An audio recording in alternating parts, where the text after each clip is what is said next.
الحبیب صلی اللہ تعالی علی محمد. مجھے اپنی اور ساری دنیا کے لوگوں کی اصلاح کی کوشش کرنی ہے انشاءاللہ عز و جل.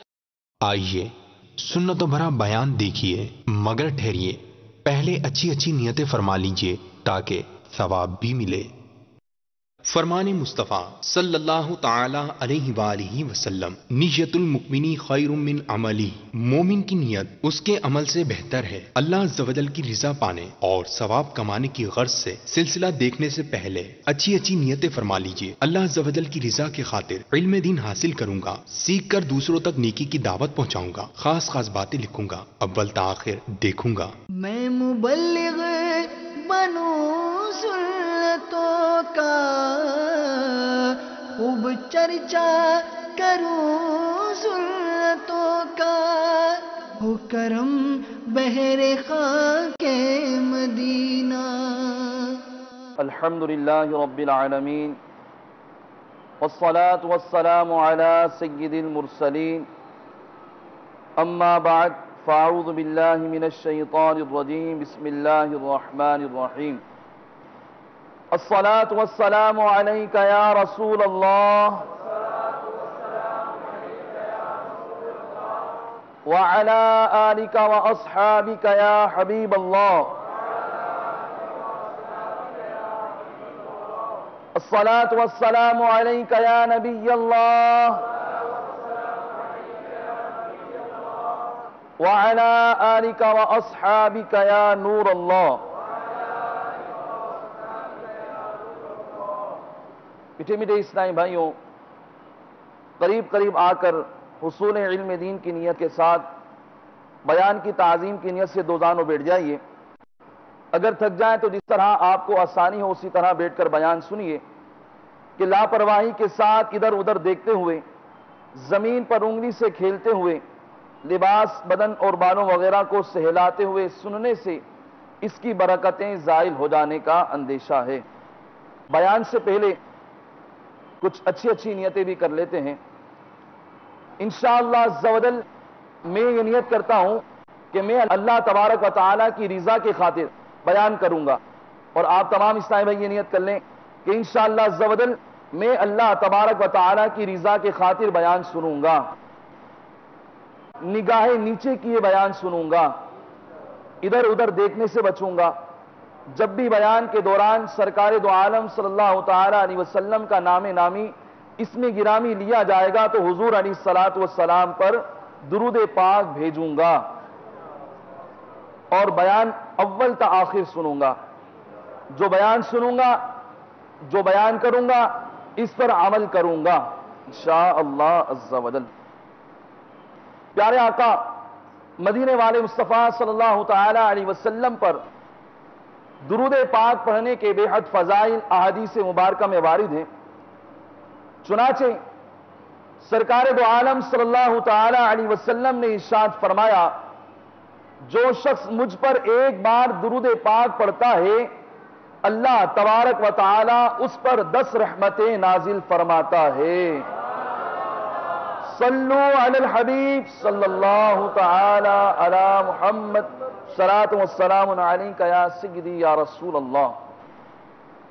صحیحین یعنی بخاری شریف اور مسلم شریف میں حضرت ابو ہریرہ رضی اللہ تعالی عنہ سے مروی ہے کہ رسول اللہ صلی اللہ تعالی علیہ وسلم نے فرمایا، جب اللہ تعالی نے اپنی تمام مخلوق کو پیدا فرما دیا تو پھر کیا ہوا؟ تو قرابت نے کھڑے ہو کر عرض کیا، میں تجھ سے قطع رحمی کی پناہ چاہتا ہوں. رب تعالیٰ نے فرمایا، کیا تو اس بات پر راضی ہے کہ جس نے تجھ سے تعلق جوڑا میں اس سے تعلق جوڑوں گا، اور جس نے تجھ سے قطع کر لیا میں اسے قطع کر دوں گا. اس نے کہا میں اس پر راضی ہوں. پھر سرکار دو عالم صلی اللہ تعالی علیہ وسلم نے پارہ 26 سورہ محمد کی آیت نمبر 22 اور 23 تلاوت فرمائی.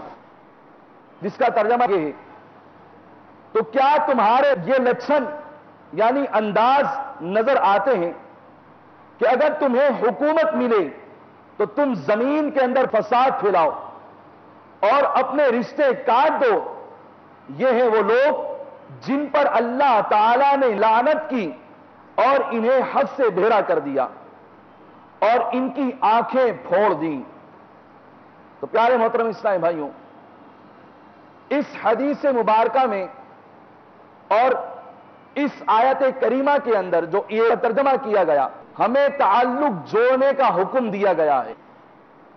اور آج کل ہم فی زمانہ پیارے اسلامی بھائیوں غور کریں تو اس معاشرے میں جہاں دیگر برائیاں موجود ہیں، ان برائیوں میں سے ایک برائی یہ ہے کہ آج کل بڑی تیزی کے ساتھ مسلمان اپنے مسلمان بھائیوں سے قطع تعلق کرتے چلے جا رہے ہیں۔ اگر ہم رشتہ داری کے معاملے میں دیکھیں تو اولاد اپنے والدین سے قطع تعلق کرتے ہوئے نظر آتی ہے۔ اگر چچا بھتیجے کو دیکھا جائے تو چچا بھتیجے آپس میں قطع تعلق کرتے ہوئے نظر آتے ہیں۔ اگر بھائی بہن کو دیکھا جائے تو بھائی بہن آپس میں قطع تعلق کرتے ہوئے نظر آتے ہیں۔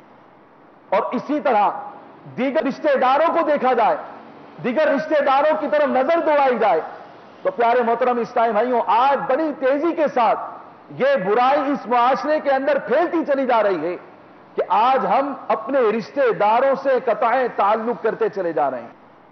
آئیے آج ہم اس بیان کے اندر سنتے ہیں کہ قطع تعلق اور قطع تعلق کرنے والوں کے متعلق سرکار دو عالم صلی اللہ تعالی علیہ وسلم نے کیا کیا وعید ارشاد فرمائی ہیں۔ چنانچہ حضرت ابی بکر رضی اللہ تعالی عنہ سے مروی ہے کہ حضور صلی اللہ تعالی علیہ وسلم نے فرمایا کہ بغاوت اور قطع رحمی دو ایسے گناہ ہیں جن پر دنیا اور آخرت میں عذاب دیا جاتا ہے۔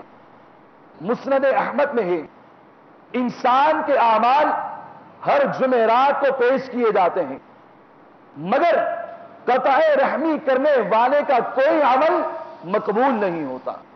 حضور صلی اللہ تعالی علیہ وسلم نے فرمایا، جبرائیل امین علیہ الصلوۃ والسلام 15ویں شعبان کی رات کو میرے پاس آئے اور کہا کہ آج کی رات اللہ تبارک و تعالی بنو کلب کی بکریوں کے بالوں کے برابر گناہ گاروں کو بخش دیتا ہے۔ ایسی عظیم رات ہے کہ اس رات کو اللہ تبارک و تعالی بنو کلب کی بکریوں کے بال کے برابر لوگوں کی بخشش فرما دیتا ہے۔ لیکن سرکار دو عالم صلی اللہ تعالی علیہ وسلم نے ارشاد فرمایا، مگر مشرک، کینہ پرور، قاطع رحم، تکبر سے اپنے تہبند کو گھسیٹ کر چلنے والا، والدین کا نافرمان اور شرابی کو اللہ تبارک و تعالی نہیں بخشتا۔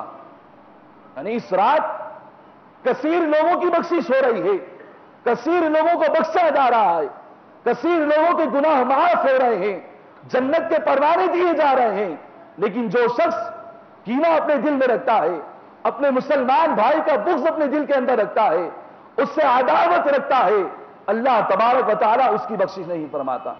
جو شخص قاطع رحم ہے، جو اپنے رشتہ داروں سے قطع تعلق ہی کرتا ہے، اللہ تبارک و تعالیٰ اس رات اس کی بھی بخشش نہیں فرماتا۔ اور پھر مزید ارشاد فرمایا کہ والدین کا نافرمان، والدین کا نافرمان بھی اس رات کو بخشا نہیں جاتا۔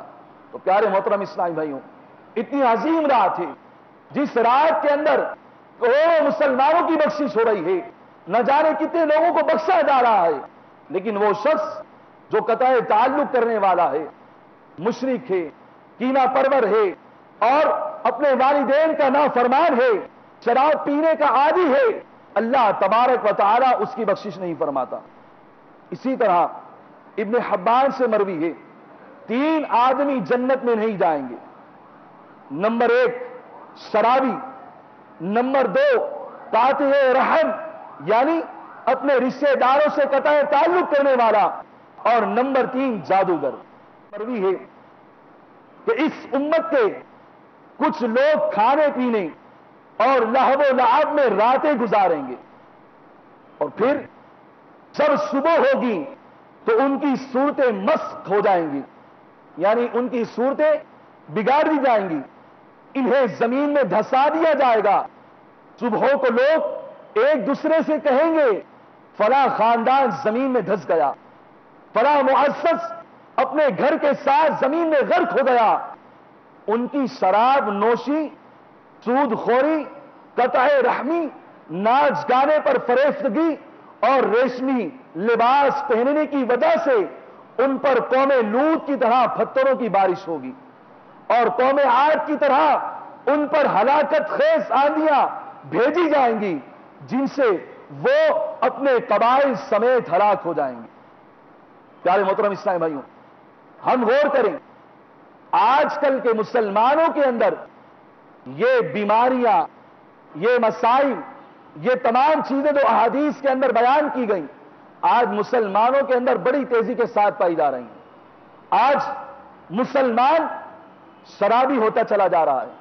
مسلمانوں کی ایک تعداد ہے جو آج شراب نوشی میں مبتلا ہے، شراب نوشی کرتی ہے، اور پھر مسلمانوں کی ایک تعداد ہے جو آج سود خوری کے اندر مبتلا ہوتی ہوئی نظر آ رہی ہے، اور پھر مسلمانوں کی ایک تعداد ہے جو قطع رحمی کرتی ہوئی نظر آ رہی ہے، اور ناچ گانوں کا حال تو ہم سب پر واقف ہے کہ اگر آج شادی کی محفل ہوتی ہے، اگر گھر کے اندر سنت نکاح ادا کیا جاتا ہے، آج ولیمہ ہو، گھر میں بچے کی پیدائش ہو جائے، یا اللہ تبارک و تعالی ہمیں کوئی خوشی عطا فرمائے، تو آج اللہ تبارک و تعالی کا ذکر خیر کرنے کے بجائے مسلمان ناچ گانے کی محفل سجاتا ہے، ناچ گانے کی محفل رکھتا ہے جس میں گانوں کا اہتمام کیا جاتا ہے۔ آج مسلمان کی یہ کیفیت ہے، مسلمان کی گانے کے اندر گانے بج رہے ہوتے ہیں، گانے چل رہے ہوتے ہیں۔ ہونا یہ چاہیے تھا کہ جب مسلمان صبح صبح اٹھتا تو تلاوت قرآن سنتا، آج مسلمان اپنی گاڑیوں کے اندر صبح صبح گانے بجانا شروع کر دیتے ہیں۔ آپ بسوں کو دیکھیں، آپ ٹیکسیوں کو دیکھیں، آپ رکشوں کو دیکھیں کہ آج مسلمان اپنے رکشوں کے اندر، اپنی ٹیکسیوں کے اندر، اپنی بسوں کے اندر گانے چلاتے ہیں، اور خوشی کے موقع پر گانے سننے کا ماحول بنا دیا گیا ہے۔ آئیے دعوت اسلامی کے مدنی ماحول سے وابستہ ہو جائیے۔ دعوت اسلامی ہمیں وہ ماحول فراہم کرتی ہے کہ الحمدللہ ہم دعوت اسلامی کے مدنی ماحول کی برکت سے قطع تعلق کو چھوڑ کر صلہ رحمی کرنے والے بن جاتے ہیں۔ کئی ایسے لوگ ہوتے ہیں، کئی ایسے اسلامی بھائی ہیں جنہوں نے قطع تعلق کیا ہوا تھا، اپنے رشتہ داروں سے قطع تعلق کی ہوئی تھی، لیکن جب امیر علیہ سنت دامت برکاتہم العالیہ کے مرید بنے، امیر علیہ سنت دامت برکاتہم العالیہ کی صحبت کو اختیار کیا اور بیانات کو سنا، تو الحمدللہ عز و جل ان کے اندر یہ جذبہ بیدار ہوا کہ جن رشتہ داروں سے ہم نے قطع تعلق ہی کر لی ہے، ان رشتہ داروں کے ساتھ تعلق کو قائم کریں۔ اسی طرح طبرانی نے اوسط میں حضرت جابر رضی اللہ تعالیٰ سے روایت کی ہے کہ حضور صلی اللہ تعالیٰ علیہ وسلم اپنے گھر سے باہر تشریف لائے، ہم لوگ اکٹھے بیٹھے ہوئے تھے، آپ نے ہمیں دیکھ کر فرمایا اے مسلمانوں، اللہ سے ڈرو اور صلہ رحمی کرو، کیونکہ صلہ رحمی کا ثواب بہت جلد ملتا ہے۔ یعنی جو شخص صلہ رحمی کرتا ہے اللہ تبارک و تعالیٰ اس کی جزا بہت جلد عطا فرماتا ہے۔ اور پھر مزید فرمایا ظلم و زیادتی سے بچو کیونکہ اس کی گرفت بہت جلد ہوتی ہے، والدین کی نافرمانی سے بچو، جنت کی خوشبو 1000 سال کے فاصلے سے آئے گی مگر والدین کا نافرمان اس سے محروم رہے گا۔ اور پھر فرمایا قرابت نہ رکھنے والا، بوڑھا زانی اور تکبر سے اپنے اعزار کو گھسیٹنے والا اس سے محروم رہیں گے۔ اسی طرح اصبہانی سے مروی ہے، ہم رسول اللہ صلی اللہ تعالی علیہ وسلم کی خدمت میں بیٹھے ہوئے تھے کہ آپ نے ارشاد فرمایا قاطع رحم ہماری مجلس میں نہ بیٹھے۔ کتنی بڑی وعید ہے کہ سرکار دو عالم صلی اللہ تعالی علیہ وسلم محفل سجائے ہوئے ہیں، حضور علیہ الصلوۃ والسلام محفل میں تشریف فرما ہے، لیکن سرکار دو عالم صلی اللہ تعالی علیہ وسلم نے ارشاد فرمایا کہ قاطع رحم ہماری مجلس میں نہ بیٹھے۔ مجلس سے ایک نوجوان اٹھ کر خالہ کے ہاں چلا گیا، ان کے درمیان کوئی تنازع تھا جس کی اس نے معافی مانگی، دونوں نے ایک دوسرے کو معاف کر دیا اور وہ دوبارہ حضور علیہ الصلوۃ والسلام کی مجلس میں بیٹھ گیا۔ آپ صلی اللہ تعالی علیہ وسلم نے فرمایا اس قوم پر رحمت خدا بندی کا نزول نہیں ہوتا جس میں قاطع رحم موجود ہو۔ آج ہم غور کریں کہ ہمارے معاشرے کے اندر تھوڑی تھوڑی سی باتوں پر قطع تعلقی کر دی جاتی ہے۔ آج دیکھا جائے تو بھانجا اپنے ماموں سے نہیں مل رہا، ماموں اپنے بھانجے سے نہیں مل رہا، ماں اپنے بیٹے سے ملنا پسند نہیں کرتی، بہن بھائی آپس میں ملنا پسند نہیں کرتے۔ قطع تعلقی کس بات پر ہے؟ تھوڑے چھوٹے سے مسائل ہیں۔ جناب اس نے شادی میں مجھے کارڈ پہلے نہیں پہنچایا، میں اس سے اس لیے نہیں ملتی، میں اس سے اس لیے ملاقات نہیں کرتی، بہن یہ کہتی ہوئے نظر آتی ہے جناب میں اس کی شادی میں گئی، اس نے اپنی بچے کی شادی میں مجھے بلایا لیکن مجھے عزت افزائی نہیں کی میری، میں اس سے کیوں ملوں، اس سے ملاقات کیوں کروں، اس نے مجھے عزت کے ساتھ نہیں بٹھایا، عزت کے ساتھ نہیں رکھا۔ خدا نہ خواستہ اگر بچے پر ہاتھ اٹھ گیا، میرے بچے کو مارا تھا اس لیے میں اس سے تعلق نہیں قائم کر دی، میں نے اس لیے اس سے توڑ دیا ہے۔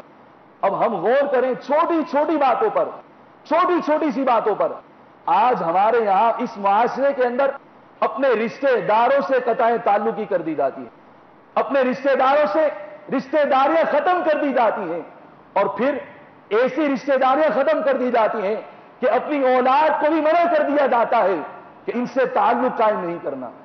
ہم غور تو کریں کہ رشتہ داری توڑنے والے کے متعلق احادیث طیبہ میں کیسی کیسی وعیدیں وارد ہیں۔ اسی طرح حضرت ابو ہریرہ رضی اللہ تعالیٰ عنہ سے مروی ہے کہ آپ نے کہا سرکار دو عالم صلی اللہ تعالیٰ علیہ وسلم نے فرمایا کہ ہر قاطع رحم ہماری مجلس سے اٹھ جائے۔ ایک نوجوان یعنی اسی طرح جو پہلی جو حدیث گزری اسی طرح کی حدیث ہے کہ ایک نوجوان اٹھ کر اپنے خالہ کے ہاں گیا جس سے اس کا 2 سال سے پرانا جھگڑا تھا۔ جب دونوں ایک دوسرے سے راضی ہو گئے تو اس زمان سے خالہ نے کہا تم جا کر اس کا سبب پوچھو آخر ایسا کیوں ہوا۔ حضرت ابو ہریرہ رضی اللہ تعالی عنہ نے کہا کہ میں نے حضور صلی اللہ تعالی علیہ وسلم سے سنا ہے، آپ صلی اللہ تعالی علیہ وسلم نے فرمایا جس قوم میں قاطع رحم ہو اس پر اللہ تبارک و تعالی کی رحمت کا نزول نہیں ہوتا۔ اسی طرح طبرانی میں اعمش کی روایت ہے کہ حضرت ابن مسعود رضی اللہ تعالی عنہ ایک صبح محفل میں بیٹھے ہوئے تھے کہ انہوں نے کہا کہ قاطع رحم کو اللہ کی قسم دیتا ہوں کہ وہ یہاں سے اٹھ جائے تاکہ ہم اللہ عز و جل سے مغفرت کی دعا کریں، کیونکہ قاطع رحم پر آسمان کے دروازے بند رہتے ہیں، اگر وہ یہاں موجود رہے گا تو ہماری دعا قبول نہیں ہوگی۔ آج یہ رونا پیٹتے ہیں، ہم روتے ہیں کہ ہم دعائیں کرتے ہیں، اللہ تبارک و تعالیٰ کی بارگاہ میں دعائیں مانگتے ہیں، لیکن اللہ تبارک و تعالیٰ ہماری دعائیں قبول نہیں کرتا، ہماری دعائیں قبول نہیں ہوتی، بڑی پریشانیاں ہیں۔ پھر کہتے ہیں نہ جانے کون سا گناہ ہو گیا، ایسا کون سا گناہ ہو گیا، کیا ہم نے غور کیا نمازیں ہم نہ پڑھیں، ہم عبادت دل سے نہ کریں، اور نہ جانے کتنے گناہوں کے اندر ہم مبتلا ہو، اور پھر ہمارا یہ کہنا ہو کہ نہ جانے کون سا گناہ ہو گیا۔ اور اب اس روایت سے ہمیں پتہ چل گیا کہ جب جس جگہ پر ایسا شخص موجود ہو جو قطع تعلق کرنے والا ہو، اپنے رشتہ داروں سے رشتہ توڑنے والا ہو، جس جگہ پر ویسا شخص موجود ہوتا ہے تو وہاں پر موجود لوگوں کی بھی دعائیں مقبول نہیں ہوتی، تو اس کی بذات خود کیسی دعا مقبول ہوگی۔ تو آج ہی ہمیں اپنا ذہن بنا لینا چاہیے کہ اگر ہم نے کسی سے قطع تعلق کیا ہوا ہے، ہم نے کسی سے رشتہ توڑا ہوا ہے، تو ہم یہ اپنا ذہن بنا لیں کہ ہم انشاءاللہ عز و جل اللہ تبارک و تعالیٰ کی رضا کے خاطر انشاءاللہ عز و جل اپنے رشتہ دار سے جا کر معافی مانگیں گے۔ صحیحین میں ہے قرابت اور رشتہ داری عرش خدا سے معلق ہے، یعنی لٹکی ہوئی ہے، اور کہتی ہے جس نے مجھے ملایا اللہ عز و جل اسے ملائے، اور جس نے مجھ سے قطع تعلق کیا اللہ تعالیٰ اس سے قطع تعلق کرے، اور جس سے اللہ تبارک و تعالیٰ قطع تعلق کرے مطلب یہ ہے کہ اللہ تبارک و تعالیٰ اس سے ناراض ہوگا، اور جس سے اللہ تبارک و تعالیٰ ناراض ہو جائے اللہ تبارک و تعالیٰ کل بروز قیامت اسے جہنم کے اندر ڈالے گا۔ اسی طرح حضرت عبد الرحمن بن عوف رضی اللہ تعالیٰ عنہ کہتے ہیں میں نے حضور صلی اللہ تعالیٰ علیہ وسلم سے سنا، آپ فرما رہے تھے اللہ تعالیٰ فرماتا ہے میں اللہ ہوں، میں رحمان ہوں، میں نے رحم کو پیدا کیا اور اسے اپنے نام سے مشتق کیا، جس نے صلہ رحمی کی میں اسے اپنی رحمت سے ملاؤں گا، اور جس نے قطع رحمی کی میں اسے اپنی رحمت سے دور کر دوں گا۔ جو قطع تعلق کرتا ہے وہ اللہ کی رحمت سے دور ہو جاتا ہے، اور جو رشتہ داری قائم کرتا ہے قطع تعلق ہو گیا ہے پھر بھی رشتہ داری قائم کرتا ہے، معافی مانگتا ہے، جھک جاتا ہے، اللہ تبارک و تعالیٰ کی رضا کے حصول کے لیے جھک جاتا ہے تو اللہ تبارک و تعالیٰ اسے اپنی رحمت سے ملا لیتا ہے۔ اسی طرح مسند احمد میں روایت ہے کہ سب سے بڑا سود مسلمان کے مال ناحق کو کھانا ہے، اور قرابت و صلہ رحمی اللہ تعالیٰ کے نام میں سے کی ایک شاخ ہے، جس نے صلہ رحمی نہ کی اللہ تعالیٰ اس پر جنت کو حرام کر دیتا ہے۔ اسی طرح صحیح ابن حبان میں ہے رحم نے اللہ تعالیٰ کی بارگاہ میں عرض کی اے رب مجھ پر ظلم ہوا، مجھے برا کہا گیا، مجھے قطع کیا گیا، رب تعالیٰ نے فرمایا جو تجھے ملائے گا میں اسے اپنی رحمت سے ملاؤں گا، اور جو تجھ سے کاٹے گا میں اسے اپنی رحمت سے دور کر دوں گا۔ بزاز نے روایت کی ہے کہ رحم یعنی قرابت اور رشتہ داری عرش خدا سے چمٹی ہوئی ہے، عرض کرتی ہے اے اللہ جس نے مجھے ملایا تو اسے ملا، اور جس نے مجھے کاٹا تو اس سے تعلق منقطع فرما۔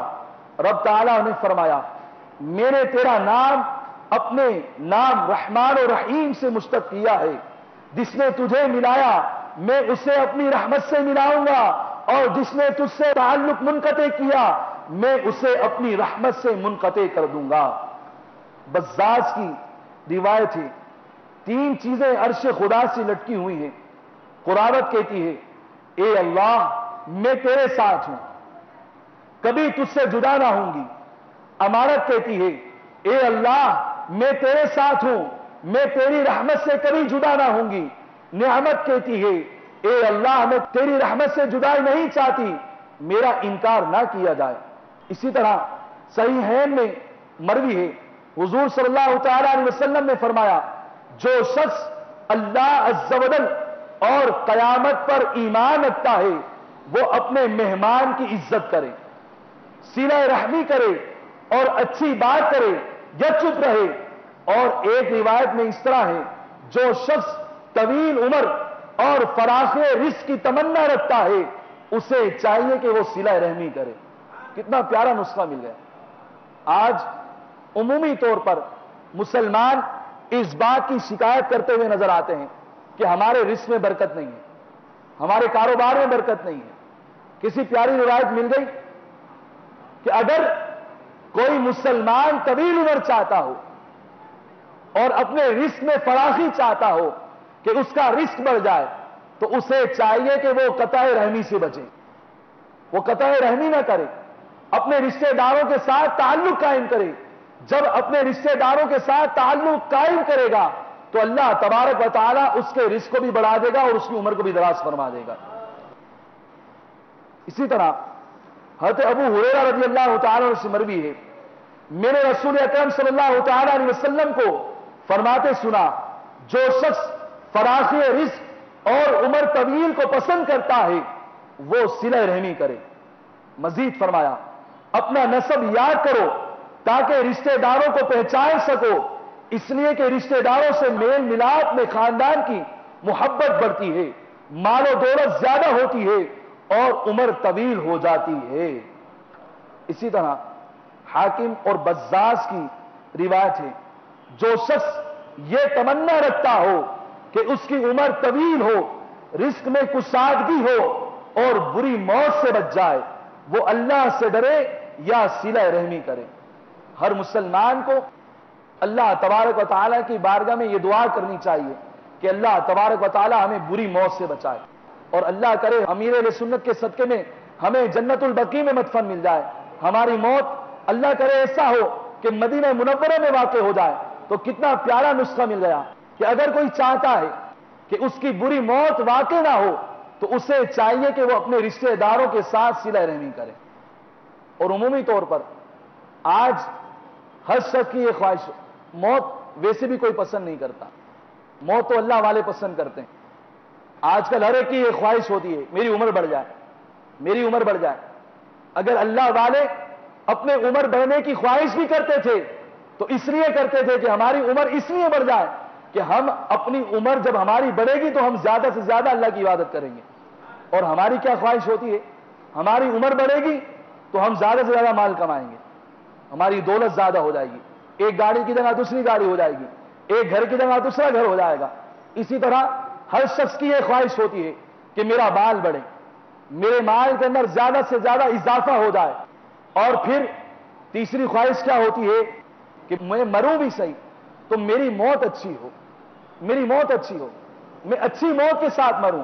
اور یہ تینوں نسخے ہمیں الحمدللہ عز و جل حضور علیہ الصلوۃ والسلام کی حدیث مبارکہ سے مل گئے کہ اگر ہم طویل عمر چاہتے ہیں، رزق کے اندر فراخی چاہتے ہیں، ہمارا رزق بڑھ جائے، ہم یہ چاہتے ہیں، اور اللہ تبارک و تعالی ہمیں بری موت سے بچائے، ہم یہ چاہتے ہیں، تو ہمیں چاہیے کہ ہم اپنے رشتہ داروں کے ساتھ تعلق قائم رکھیں۔ اسی طرح ایک اور روایت ہے، ایک شخص نے کہا کہ میں حضور صلی اللہ تعالی علیہ وسلم کی خدمت میں حاضر ہوا۔ آپ صلی اللہ تعالی علیہ وسلم اس وقت صحابہ کرام علیہم رضوان کے ساتھ تشریف فرما تھے۔ میں نے پوچھا آپ نے رسول خدا ہونے کا دعویٰ کیا ہے؟ آپ صلی اللہ تعالی علیہ وسلم نے فرمایا ہاں۔ میں نے پوچھا اے نبی اللہ مجھے بتائیے کون سا عمل اللہ تبارک و تعالیٰ کو زیادہ پسند ہے؟ آپ صلی اللہ تعالی علیہ وسلم نے فرمایا اللہ عز و جل کے ساتھ ایمان لانا۔ میں نے پوچھا پھر اس کے بعد؟ آپ صلی اللہ تعالی علیہ وسلم نے فرمایا صلہ رحمی۔ میں نے پوچھا اور کون سا عمل اللہ تعالیٰ کو سب سے زیادہ ناپسند ہے؟ آپ صلی اللہ تعالی علیہ وسلم نے فرمایا اللہ تبارک و تعالیٰ کے ساتھ کسی کو شریک ٹھہرانا۔ میں نے پوچھا اس کے بعد؟ تو سرکار دو عالم صلی اللہ تعالی علیہ وسلم نے فرمایا قطع رحمی کرنا۔ میں نے پوچھا پھر؟ آپ نے فرمایا برائیوں کی ترغیب دینا اور نیکی سے روکنا۔ اللہ تبارک و تعالیٰ کی بارگاہ میں سب سے ناپسندیدہ عمل یہ ہے کہ اللہ تبارک و تعالیٰ کے ساتھ کسی کو شریک ٹھہرایا جائے، اور مسلمان الحمدللہ اللہ کے فضل و کرم سے اللہ تبارک و تعالیٰ کے ساتھ کسی کو شریک نہیں ٹھہراتا۔ پھر حضور علیہ الصلوۃ والسلام سے جب پوچھا گیا اس کے بعد اللہ کو سب سے ناپسندیدہ عمل کون سا لگتا ہے، تو اللہ کے حبیب صلی اللہ تعالی علیہ وسلم نے ارشاد فرمایا قطع رحمی کرنا۔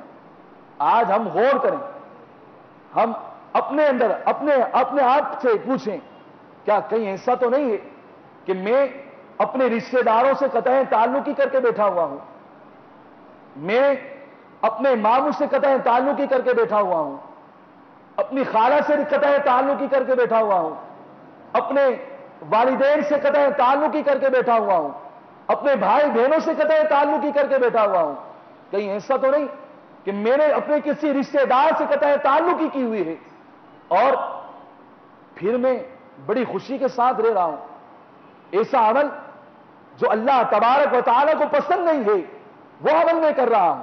تو پیارے محترم اسلامی بھائیوں، مجھے فوراً یہ ذہن بنا لینا چاہیے، اگر میرے اندر یہ خرابی ہے تو مجھے یہ فوراً ذہن بنا لینا چاہیے کہ میں آج ہی اپنے رشتہ داروں سے جا کر معافی مانگوں گا، اور اس وقت تک کے سکون کا سانس نہیں لوں گا جب تک مجھ سے میرا ایک ایک رشتہ دار راضی نہ ہو جائے۔ دیکھیں شیطان بسا اوقات یہ بات دل میں ڈالتا ہے کہ میں تو بڑا ہوں، میں چھوٹے سے کیوں معافی مانگوں؟ میں امیر اہل سنت کے قرآن جائیے، ہمارے شیخ طریقت امیر اہل سنت دامت برکاتہم العالیہ بسا اوقات اپنے مریدین سے آپ کا اتنا اعلیٰ ظرف ہے اتنا اعلیٰ ظرف ہے کہ آپ اپنے مریدین سے معافی مانگتے ہوئے نظر آتے ہیں. آپ اپنے مریدین سے معافی مانگتے ہوئے نظر آتے ہیں.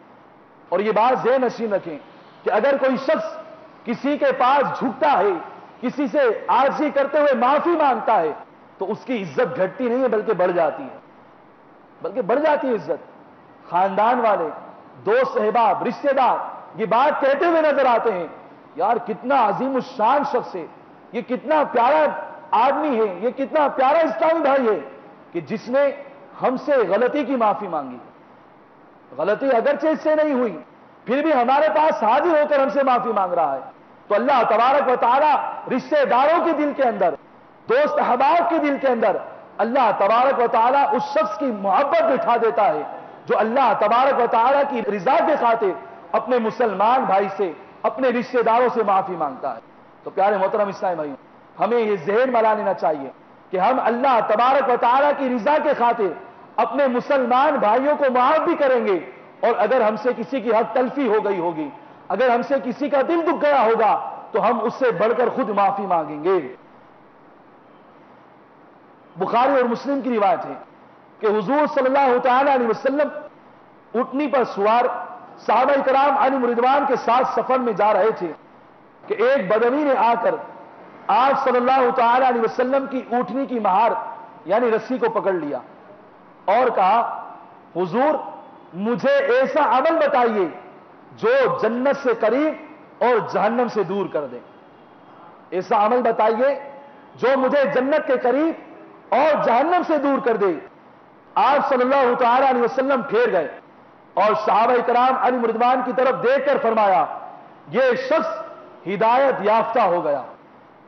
اس شخص نے مجھ سے یہ سوال کیا ہے کہ مجھے ایسا کوئی عمل بتائیے جو مجھے جنت کے قریب کر دے اور جہنم سے دور کر دے. تو سرکار دو عالم صلی اللہ تعالی علیہ وسلم نے ارشاد فرمایا, یہ شخص ہدایت یافتہ ہو گیا. پھر سرکار دو عالم صلی اللہ تعالی علیہ وسلم نے بدوی سے فرمایا کہ اپنا سوال دہراؤ, جو سوال تم نے کیا ہے اس سوال کو دوبارہ دہراؤ. اس کے دہرانے پر آپ صلی اللہ تعالی علیہ وسلم نے ارشاد فرمایا, اللہ تعالی کو وحدہ لا شریک جان کر اس کی عبادت کر, نماز پڑھ, زکات دے, صلہ رحمی کر, اور اب میری اونٹنی کی مہار چھوڑ دے. جب وہ بدوی چلا گیا تو سرکار دو عالم صلی اللہ تعالی علیہ وسلم نے ارشاد فرمایا, اگر یہ ان باتوں پر عمل کرتا رہا تو جنت میں جائے گا.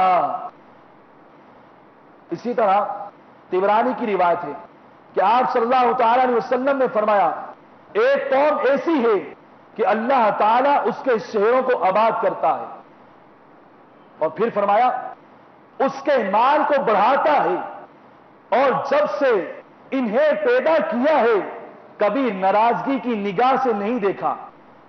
پوچھا گیا وہ کیوں, ایسا کیوں ہے کہ ان کے شہر کو بھی آباد رکھتا ہے, ان کے مال کو بھی بڑھاتا ہے, اور ان کی طرف کبھی ناراضگی کی نگاہ سے نہیں دیکھا. اس کی وجہ جب پوچھی گئی تو آپ صلی اللہ تعالی علیہ وسلم نے فرمایا, اس قوم کی صلہ رحمی کی وجہ سے, یعنی وہ قوم صلہ رحمی کرتی ہے کہ اللہ تبارک و تعالی اس قوم پر نگاہ رحمت فرماتا ہے, اس قوم کے شہروں کو آباد رکھتا ہے, اس قوم کے مالوں میں اضافہ فرماتا ہے جو رشتہ داری قائم کرتے ہیں اور صلہ رحمی کرتے ہیں. اسی طرح مسند احمد کی روایت ہے, جسے نرمی دی گئی اسے دین و دنیا کی بھلائی سے حصہ دیا گیا. اور مزید فرمایا, اچھے ہمسائیگی اور حسن خلق کا نتیجہ شہروں کی آبادی اور عمروں کی درازی ہے. اسی طرح بحیقی کی روایت ہے کہ یا رسول اللہ صلی اللہ تعالی علیہ وسلم, سب سے بہتر انسان کون سا ہے؟ صحابہ کرام علیہم رضوان نے حضور علیہ الصلوۃ والسلام سے پوچھا, یا رسول اللہ صلی اللہ تعالی علیہ وسلم سب سے بہترین انسان کون سا ہے؟ صحابہ کرام علیہم رضوان نے جب یہ سوال کیا تو سرکار دو عالم صلی اللہ تعالی علیہ وسلم نے ارشاد فرمایا, رب سے زیادہ ڈرنے والا اور زیادہ صلح رحمی کرنے والا اور نیکیوں کا حکم دینے والا اور برائیوں سے روکنے والا. اتنی پیاری روایت۔ اسی طرح حضرت ابو ذر رضی اللہ تعالیٰ عنہ کہتے ہیں مجھے میرے حبیب صلی اللہ تعالیٰ علیہ وسلم نے چند اچھی چیزوں کی وصیت فرمائی، اور وہ یہ ہے کہ میں اپنے سے اوپر والے کو نہیں بلکہ نیچے والے کو دیکھوں۔ آج ہم اپنے سے اوپر والے کو دیکھتے ہیں۔ اگر ہمارے پاس اسکوٹر ہو تو ہم یہ دیکھتے ہیں کہ اس کے بعد کار آ گئی۔ اگر وہ چھوٹے مکان میں رہتا ہے اور کسی مسلمان نے بڑا مکان لے لیا تو ہم یہ دیکھتے ہیں اس نے بڑا مکان لے لیا۔ اگر میرے پاس سائیکل ہے تو میں یہ دیکھوں کہ میرے پاس سائیکل ہے تو لیکن یہ جو سامنے روڈ پر چل رہا ہے بیچارہ جس کے پاس سائیکل بھی نہیں ہے، میں اس سے دیکھ کر یہ اللہ کا شکر ادا کروں کہ اللہ کا شکر ہے کہ اللہ تبارک و تعالیٰ نے مجھے سائیکل کی نعمت سے تو نوازا ہے، مجھے سائیکل کی نعمت تو دی ہے۔ موٹر سائیکل والا سائیکل والے کو دیکھے، کار والا اسکوٹر والے کو دیکھے، لیکن آج کل معاملہ ایسا نہیں ہے۔ آج کل ہوتا یہ کہ موٹر سائیکل والا کار والے کو دیکھتا ہے، سائیکل والا موٹر سائیکل والے کو دیکھتا ہے۔ جو پیدل ہوتا ہے اس کو یہ سوچنا چاہیے کہ مجھے اللہ تبارک و تعالیٰ نے ٹانگوں کی دولت سے نوازا ہے۔ کوئی ایسا بھی ہوگا جسے اللہ تبارک و تعالیٰ نے ٹانگوں کی دولت سے نہیں نوازا ہوگا، میں اپنی ٹانگوں سے چلنے کے تو قابل ہوں۔ اللہ تبارک و تعالیٰ نے مجھے ایسی نعمت عطا فرمائی ہے، لیکن آج کل اس طرح نہیں سوچا جاتا۔ اور پھر حضرت ابو ذر فرماتے ہیں مزید سرکار دو عالم صلی اللہ تعالی علیہ وسلم نے فرمایا میں یتیموں سے محبت رکھوں اور ان سے قریب رہوں، میں صلح رحمی کروں اگرچہ رشتے دار پیٹھ پھیر جائیں۔ ہوتا کیا ہے، تم ہم سے ملو گے تو ہم تم سے ملیں گے۔ بولا جائے نا آپ ان سے ملا، نہیں بھائی ہم ان سے نہیں ملیں گے۔ کیوں نہیں ملیں گے بھائی؟ اس لیے وہ ہم سے نہیں ملتے، جب وہ ہم سے ملیں گے تو ہم ان سے ملیں گے۔ یہ تو اگر کوئی آپ سے ملتا ہے اور آپ اس سے ملتے ہیں یہ احسان تھوڑی ہے، احسان یہ نہیں ہے۔ احسان تو یہ ہے کہ اگر تمہیں کوئی عطا نہیں کرتا، تمہیں کوئی دیتا نہیں ہے، تم پھر بھی اس سے ملو، اس کو عطا کرو، اس کو دو، یہ احسان ہے۔ اور اگر کوئی تم سے ملتا ہے، تمہیں دیتا ہے، تم سے ملاقات رکھتا ہے اور تم اس کے بدلے میں اس سے ملاقات رکھتے ہو تو یہ تو بدلہ ہے۔ احسان یہ ہے کہ جو تم سے قطع تعلق ہی کرے، جو تم سے رشتہ توڑے، تم اس کے ساتھ رشتے قائم کرو۔ تو سرکار دو عالم صلی اللہ تعالی علیہ وسلم نے حضرت ابو ذر رضی اللہ تعالیٰ عنہ کو جو وصیت فرمائی وہ یہ ارشاد فرمائی میں صلہ رحمی کروں اگرچہ رشتے دار پیٹھ پھیر جائیں، رشتے دار ملاقات نہ کریں پھر بھی میں ان سے ملاقات کروں۔ اللہ تعالیٰ کے معاملے میں کسی سے نہ ڈروں، سچی بات اگرچہ تلخ ہو میں کہتا رہوں، لا حول ولا قوت الا باللہ کثرت سے پڑھتا رہوں کیونکہ یہ جنت کا خزانہ ہے۔ صحیحین کی روایت ہے، ام المؤمنین حضرت میمونہ رضی اللہ تعالی عنہا نے حضور علیہ الصلوۃ والسلام سے دریافت کیے بغیر اپنی لونڈی آزاد کر دی۔ جب حضور علیہ الصلوۃ والسلام ان کے یہاں تشریف لائے تو انہوں نے کہا یا رسول اللہ صلی اللہ تعالی علیہ وسلم آپ کو معلوم ہے میں نے اپنی لونڈی کو آزاد کر دیا ہے۔ آپ صلی اللہ تعالی علیہ وسلم نے فرمایا واقعی؟ عرض کی جی ہاں۔ آپ صلی اللہ تعالی علیہ وسلم نے فرمایا اگر تم وہ لونڈی اپنی خالہ زاد کو دے دیتی تو تمہیں بہت زیادہ ثواب ملتا۔ آج کل ہم دیتے ہیں، صدقہ و خیرات کرتے ہیں، لیکن ہمیں صدقہ و خیرات کرتے ہوئے کسی کو کچھ دیتے ہوئے پہلے یہ دیکھنا چاہیے کیا میرا کوئی رشتہ دار اس چیز کا محتاج تو نہیں ہے، کیا میرے رشتہ دار کو اس چیز کی طلب تو نہیں ہے۔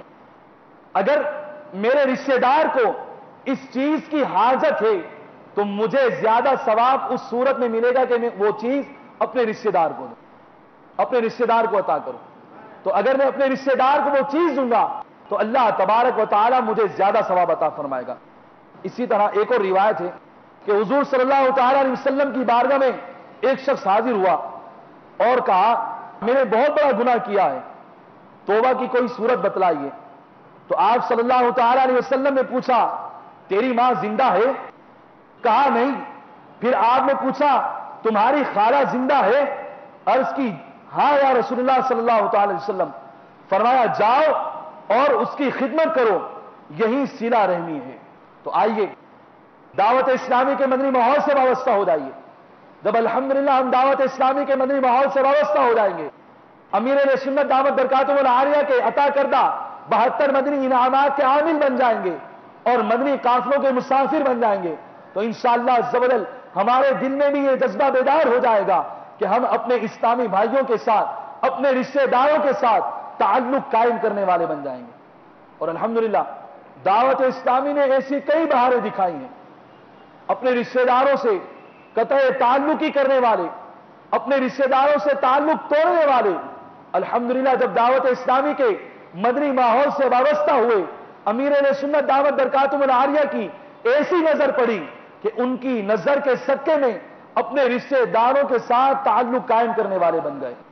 ایسے نوجوان جو اپنے محلے میں رہتے ہوئے محلے والوں کے لیے پریشانی کا باعث تھے, محلے والوں کو تنگ کرتے تھے, محلے والوں کو پریشان کرتے تھے, لیکن جب دعوت اسلامی کے مدنی ماحول سے وابستہ ہوئے تو الحمدللہ عز و جل ان کے مدنی ماحول سے وابستہ ہوتے ہی محلے والوں نے یہ چینجنگ دیکھی, یہ تبدیلی دیکھی کہ الحمدللہ جو اپنے رشتہ داروں کی, اپنے گھر والوں کی عزت کا تحفظ نہیں کرتے تھے, اپنے محلے والوں کی عزت کا تحفظ نہیں کرتے تھے, الحمدللہ وہی نوجوان اپنے رشتہ داروں کی, اپنے محلے والوں کی عزت کا تحفظ کرنے والے بن گئے.